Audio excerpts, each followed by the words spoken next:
Welcome to our show, Word Patriots, for all those who love the written word, be they writers or readers. My name is Mark Seinfelt, and I am your host. Welcome, Word Patriots.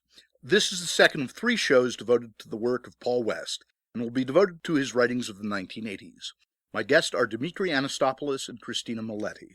Both studied with Paul at Penn State in the 1990s. Dimitri is the author of the 2001 novel, A Larger Sense of Harvey, published by Mammoth Books, which concerns a team of linguistic scholars, their friendships and hatreds, and the tensions which sabotage their language research project, a groundbreaking attempt to break down Indo-European language barriers.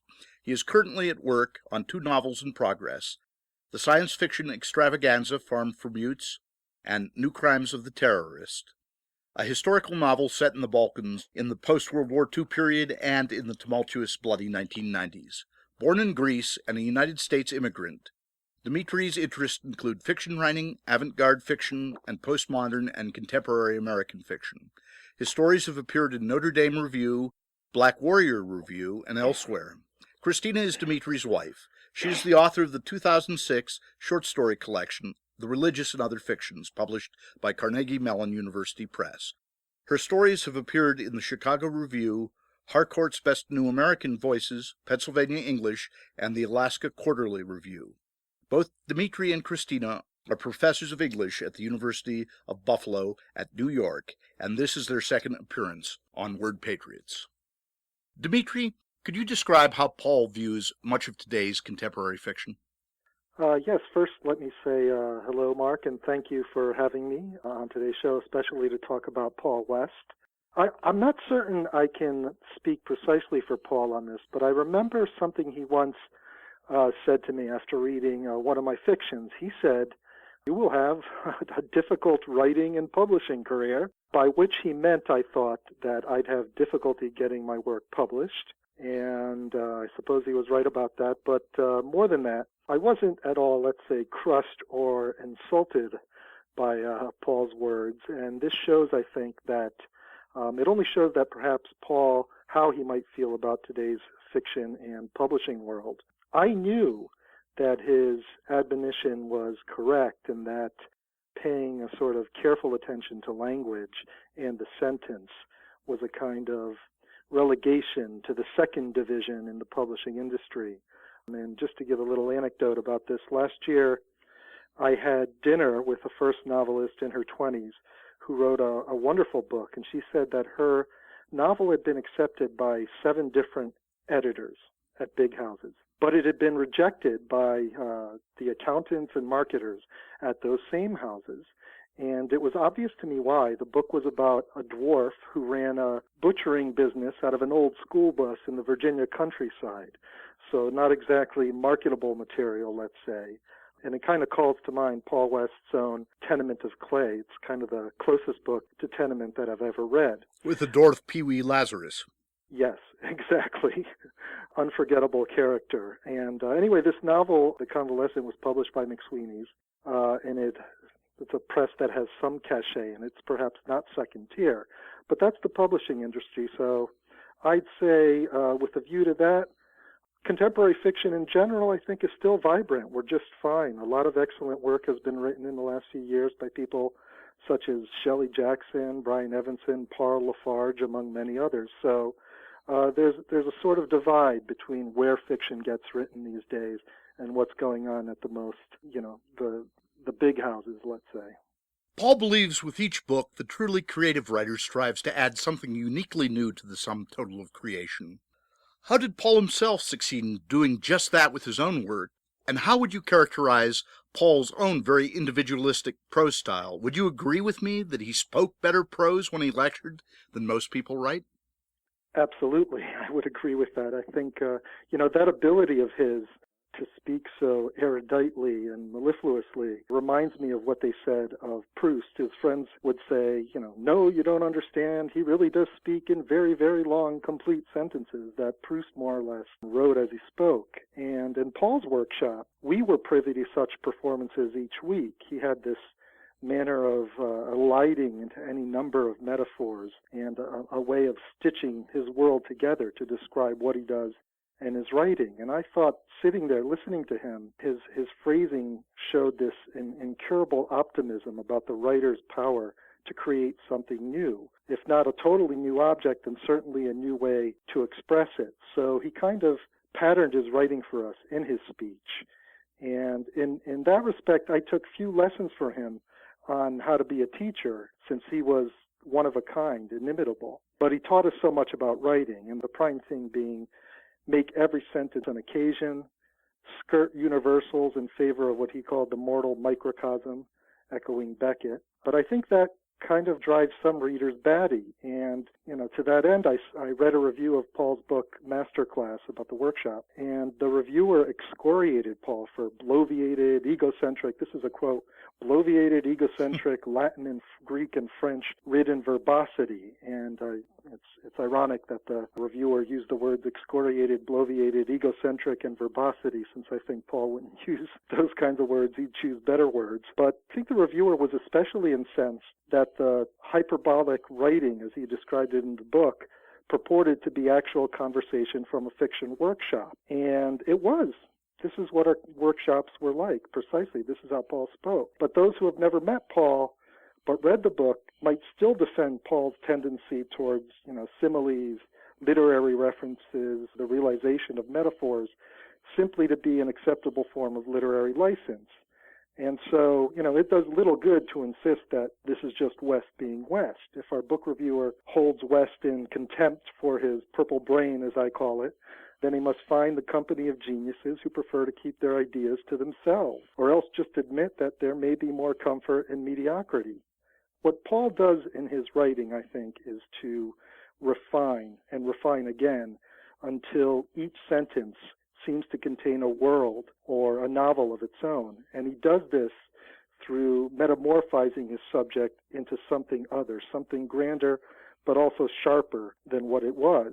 And again, others might see this as showing off, but instead you could see it as a way to bring the world together. And I think as fiction writers, we're afforded this opportunity in fiction writing especially. It's the best place to bring the total sum of our abilities, what we know, our relationship with language, too, to bear. And this is where I believe Paul starts when he writes a kind of maximal approach.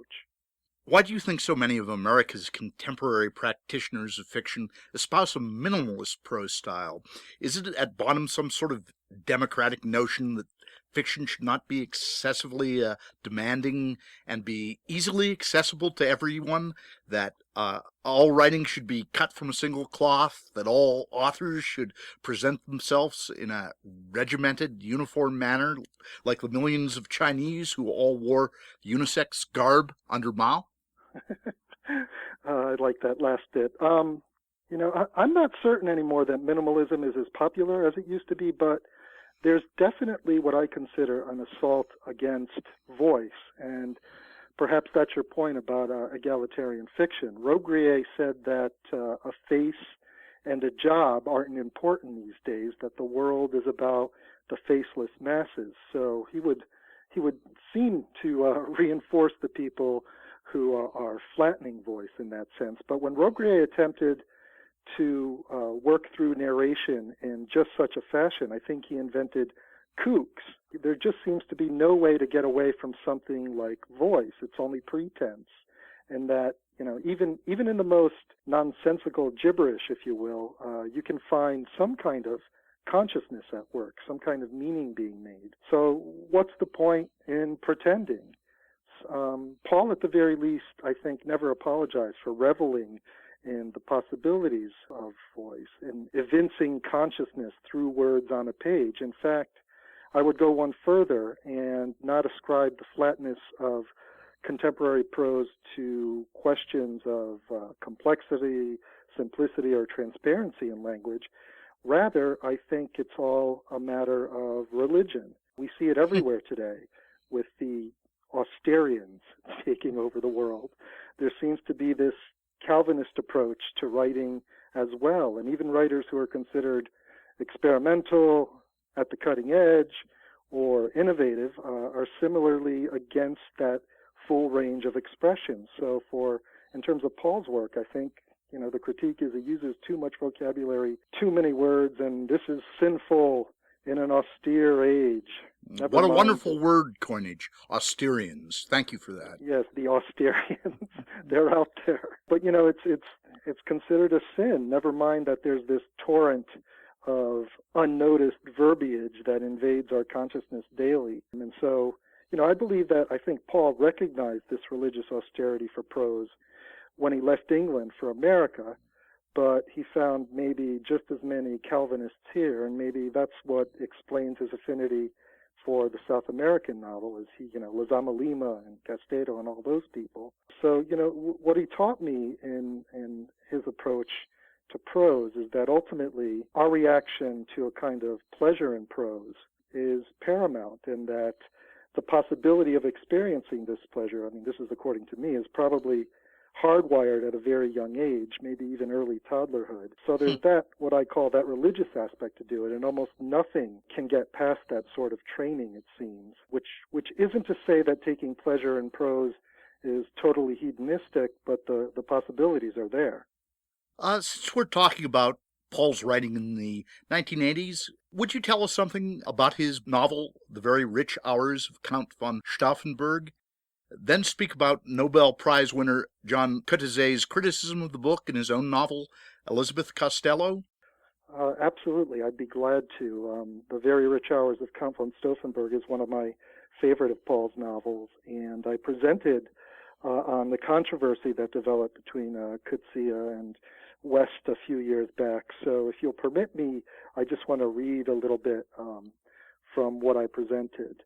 It was West's tendency to embellish history with purple flourishes that came under Coetzee's withering attack. In Elizabeth Costello, Coetzee used his protagonist, which was Costello, obviously, to criticize what he saw as West's fetishization of violence in von Stauffenberg, the von Stauffenberg novel, where West reconstructed the executions after the plot to kill Hitler. Coetzee's Costello declared the book obscene, and she repeated the word for what she called its talismanic power to ward off so-called evil, to prevent the mind from venturing into history's dark places.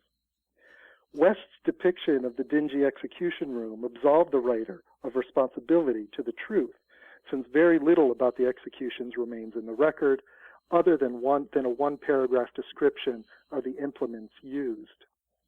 Costello stated that West capitalized on the gruesome killings, and indeed on the memory of the dead, with a flourish of description that drew attention to the writer's considerable skills.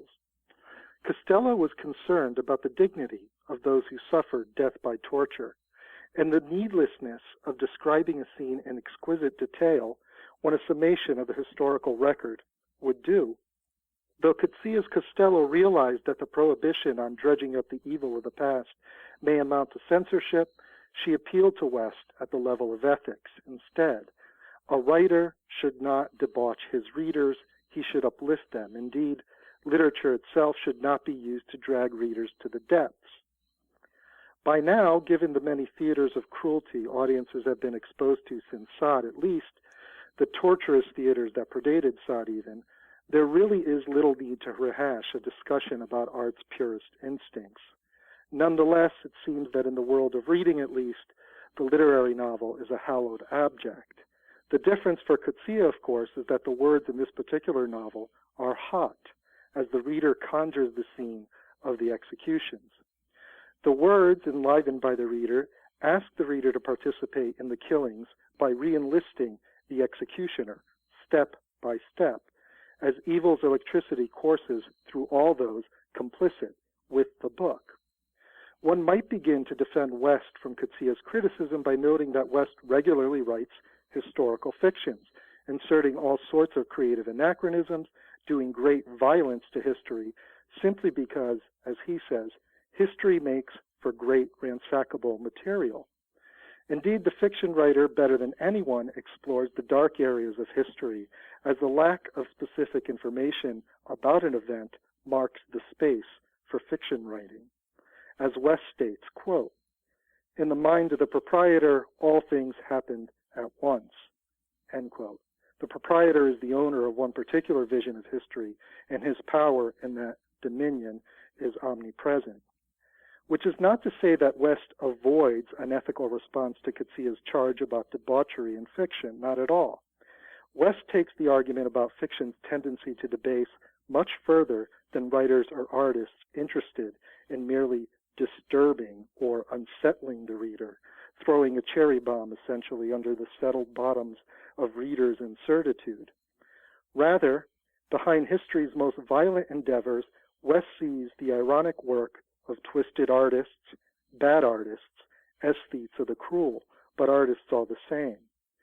The vein that runs through much of his fiction is that the imagination is not only the means for envisioning ourselves as other than we are, usually as better beings, but it also operates in retrograde. The painter Walter Sickert is fingered as one of the Jack the Ripper figures in West's Women of Whitechapel, while in the novel Tent of Orange Mist, the Japanese soldiers gathered inside a brothel in Nanking partake in a highly ritualized, exquisite tea-time ceremony of coprophagy. The retching junior officers embarrass themselves in front of their superiors, who are connoisseurs, able to discern spices, herbs, and meat in the mix. Perhaps as readers we used to be able to avert our eyes from such horrors, but it's a new world now, and such horrors are easily available to children on YouTube. That innocence is gone. We're no longer cultured in the same way. It seems West was way ahead of this new century that manages to aestheticize horror for public consumption. In the Tent of Orange Mist, the conceit, of course, is that men capable of raising the low depths to such ceremony are also capable of aestheticizing all manner of behavior. Such is West's response as well in the depictions of the executions of Hitler's plotters. West seizes on the fact that a film was made of the executions, a film watched by Hitler and friends among bottles of old cognac and the finest cigars. The film itself was shown to new recruits, though subsequently destroyed because of its effects on morale, too strong for the average young Nazi, but hardly enough to make Hitler queasy. A description of the executioner's dress, his implements and methods reveals a deliberately chosen, slow and painful hanging by piano wire. West elaborates a bit. The executioner smells of celery and mothballs, but the facts around the scene itself do not seem altogether incompatible with West's depiction. He's certainly inside his line, even though at one point West insists the men were hung with hempen cord, not piano wire, and that thus the official history lied. There's all too much thought put into the execution, all too much enjoyment of the long excruciating deaths, too much cognac and cigars for Coetzee. West asserts that any discrete version of these events would be no less shocking than the full depiction, and worse. It would leave out the details which make all the difference when it comes to assessing evil or depravity. Quote, "The novelist must sample truth, if he can get it, or quit," West writes. "To remove such events from history is to view a rosy world that may just not exist," end quote. Going further, West wants to respond to, quote, "the downward swerve of literary culture at large," so he fashions a response to aesthetic decadence based in the need for writers to exercise their freedoms ever more forcefully. Quote, "Not only picking up the stink of mothballs and celery from the executioner, but also tracking him home to sausages and dumplings, cuddly kids and torpid Frau, and his habit of talking back to the newspaper, the split heels from diabetes, to pile on detail to summon down to earth the vision of complexity, of contraries in which humans abound," end quote. Are Coetzee's arguments, do you think, simply a retread of John Gardner's old adage that true art is moral, that it seeks to improve life, not to base it? I agree with that and disagree in a sense. Let me try to say almost the opposite of that. I think Coetzee excludes the novelist from the torture chamber precisely when the writer begins to sort of revel in the quality of his imaginings. So for Coetzee, artists risk becoming sadists, and this is his warning, But I actually think that Paul West ironically agrees with this, and this is precisely why West argues that writers should never censor and exclude, because they can be almost as sadistic as executioners. So I would say in a response to Coetzee, Paul West might write as he did, quote, "You start out to denounce horror, yet in the end you accept it for its own sake because it reveals the license of creative power. So long as men are vile, so art can be too, maybe even after," end quote. So to answer your question, I think to be ethical, one has to account for the imagination and creativity's complicity in the making of something we call evil. And when you look at Nazi Germany, for instance, you recognize that it had a very stylized approach to governance, to ceremony, to war, and even to economy. Hitler at the time had installed the largest stimulus package in world history. He sort of pushed all the buttons, while other countries were still taking, to use that word again, the austerian approach that simply extended the Great Depression. And so I'd say that in Paul West's defense against Coetzee's charges, he recognizes that art plays its part in the creation of monsters. So why should this be excluded from fiction? And when you come down to it, this seems to be, for me, it seems to be a key to understanding Paul's writing, that fiction should exercise all its powers more forcefully than ever before. That's where innovation comes in. Well, thank you, Dmitri. And thank you for having me. I'll now be bringing on Dmitri's wife, Christina Maletti. Hi, Christina. Hi, Mark. How are you doing? Oh, I'm great. How are you? I'm doing just fine. Thanks for having us today. I'm very happy to have both you on. I believe the 1980s was a particularly fertile period for Paul. He began and closed the decade with two of his finest historical novels, The Very Rich Hours of Count von Stauffenberg in 1980 and Lord Byron's Doctor in 1989. He brought out the first volume of his sheer fiction series, a collection of essays drawn from 20 years of reviewing a panoply of novels from around the world and focusing on his interests in language and style, and wrote Portable People, a volume of short biographical sketches accompanied by illustrations by Joe Cervello that would be published in 1990. He also brought out two sharply contrasting novels, Ratman of Paris, 1986, and The Place and Flowers Where Pollen Rests, 1988, which, in critic David Madden's words, represent what appears to be the extremes of his fictional practices. The first, a compressed, tightly controlled novel, the second, epical in proportions, a grand, expansive look at an ignored culture in our midst, that of the Hopi Indians. Although the two novels are polar opposites stylistically, they both deal with the ravages of war.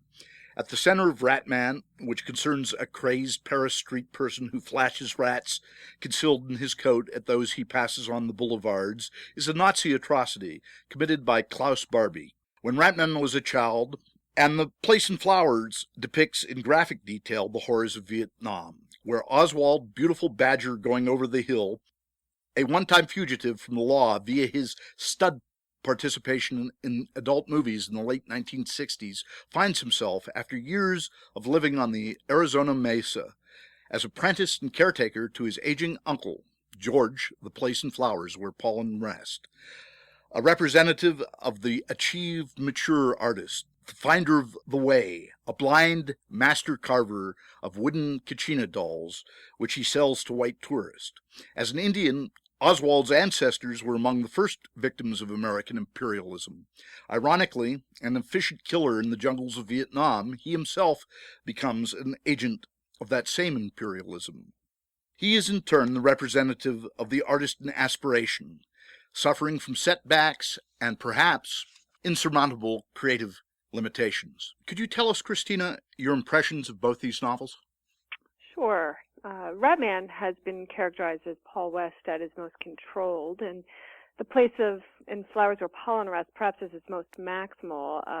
But I suppose I've always thought that there are elements of control and the lavish phrase in both, that what connects them is their attention to protagonists who see themselves outside society, who don't fit in, who feel alienated, even isolated, yet whose unique perspective of the world due as much to the hand fate has dealt them as to their almost intolerably vivid sense of being alive.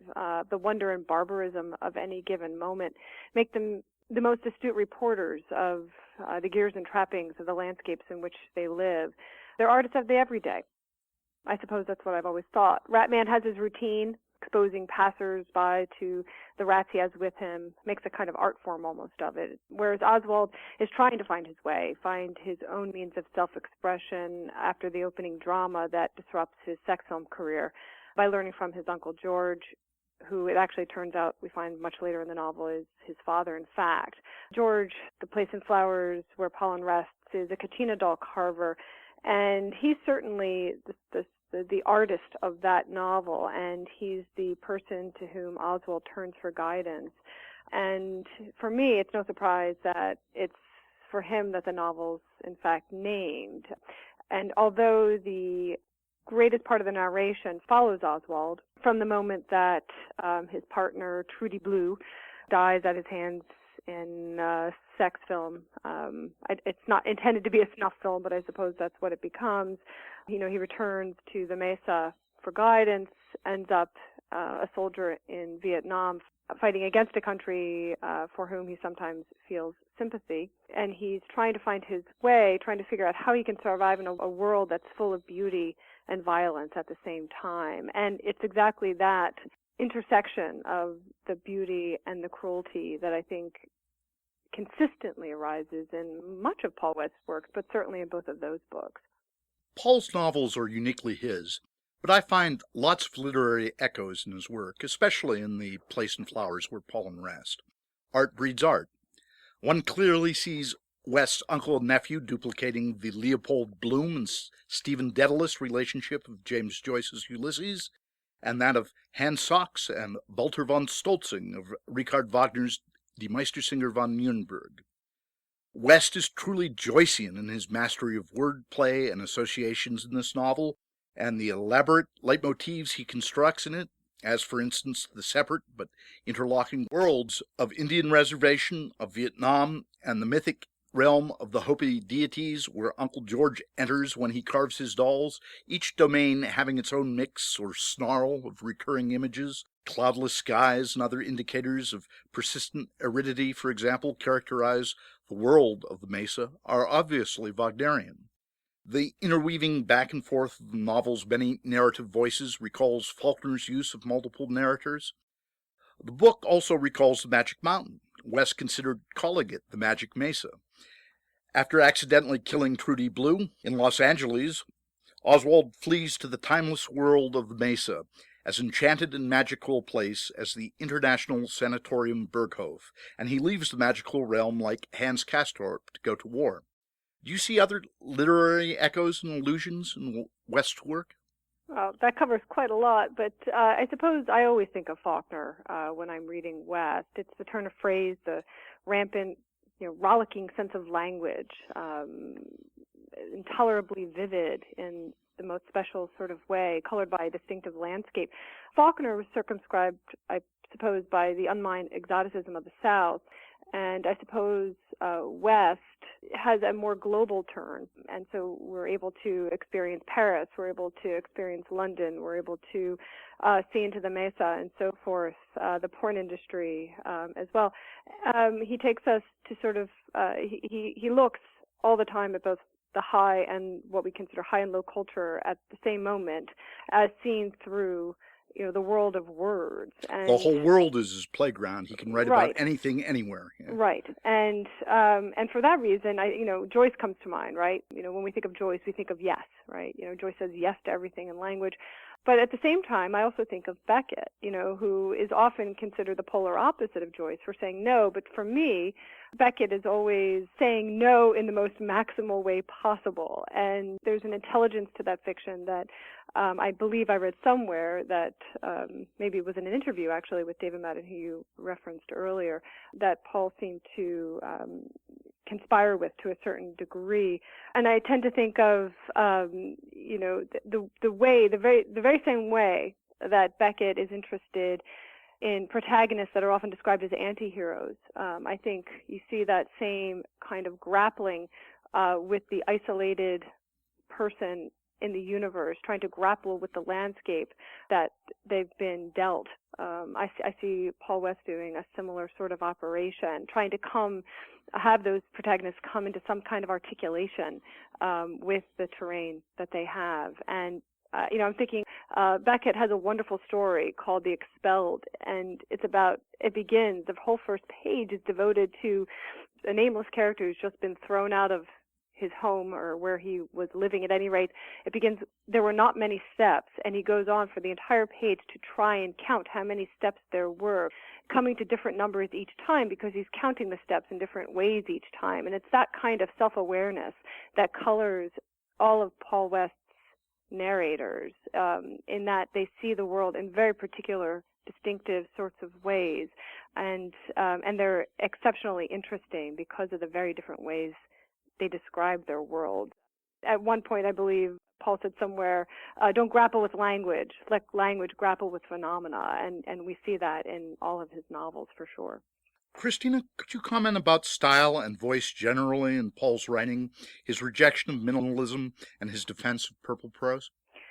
That essay in Defense of Purple Prose has been significant for me in so many different ways, as a writer, but also as an educator. I give it to my students all of the time, mainly because Paul does something in that essay that's very special, which is not only does he elaborate what he means by purple prose, which is usually used in a pejorative way.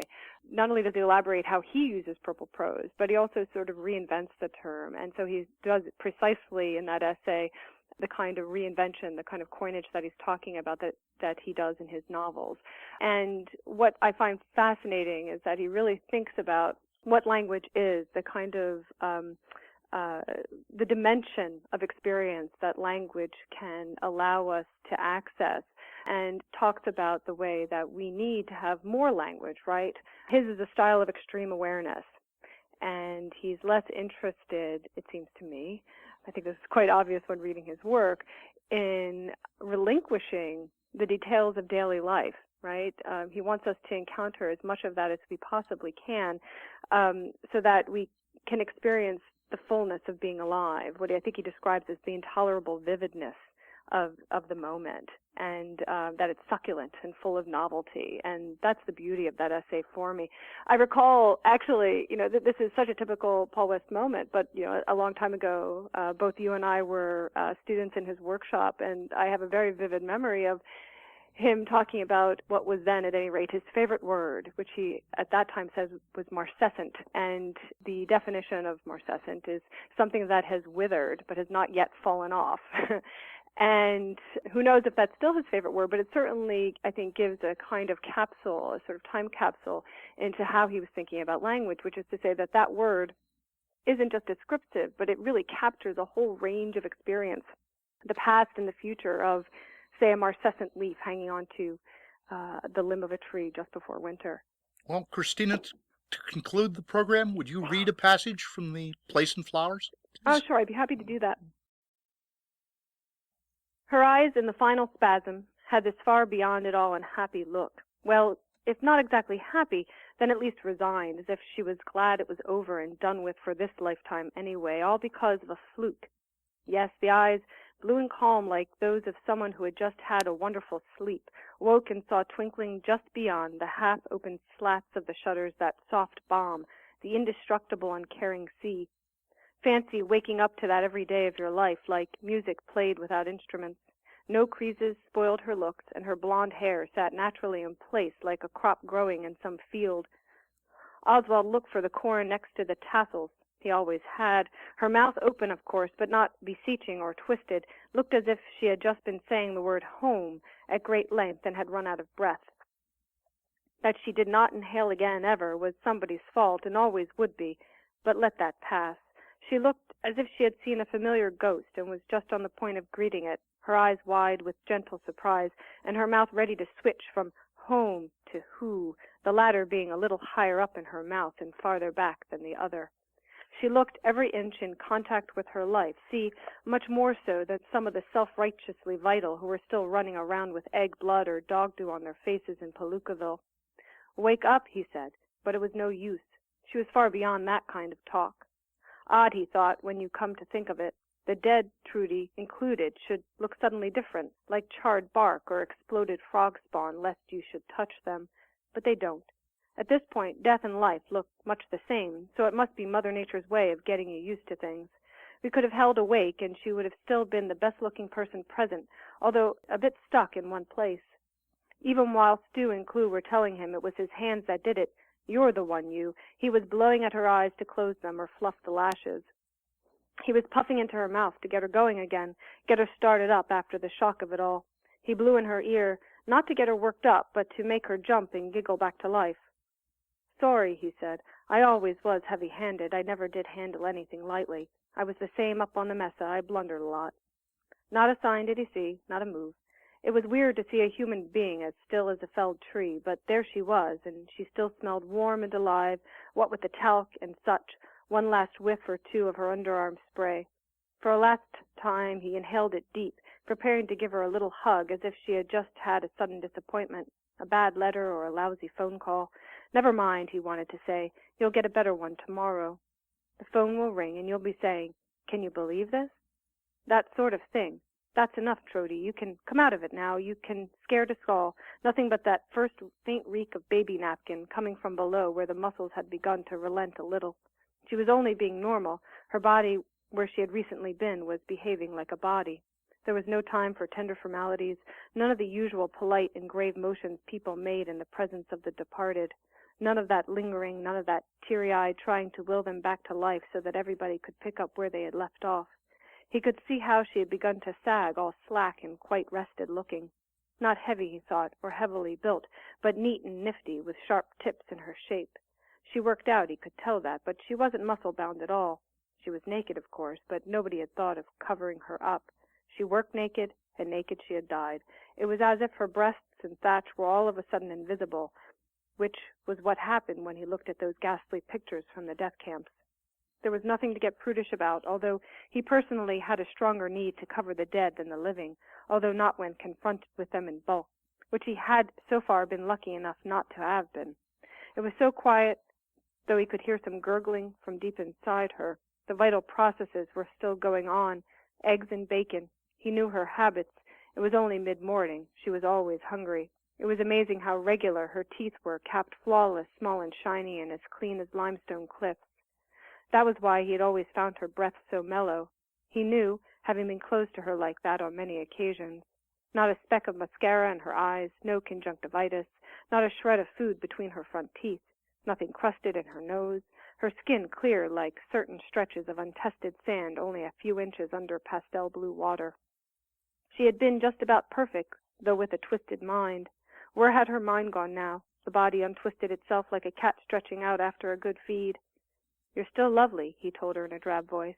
"Come off it now. Be reasonable. Don't give us a tough time. Lighten up. I didn't mean to. We didn't mean to. Let us off, and we'll be good in future." Not a word came out of her, not a sign. Okay, he was on a jetty looking out at Santa Catalina through the fog. It could have been the coast of Africa for all he cared. If he looked away, he went away. Now, where had he heard that? The planet was so final, in spite of all the religion and the science fiction. Nobody ever came back. "Give her at least," he told them, "a last kiss."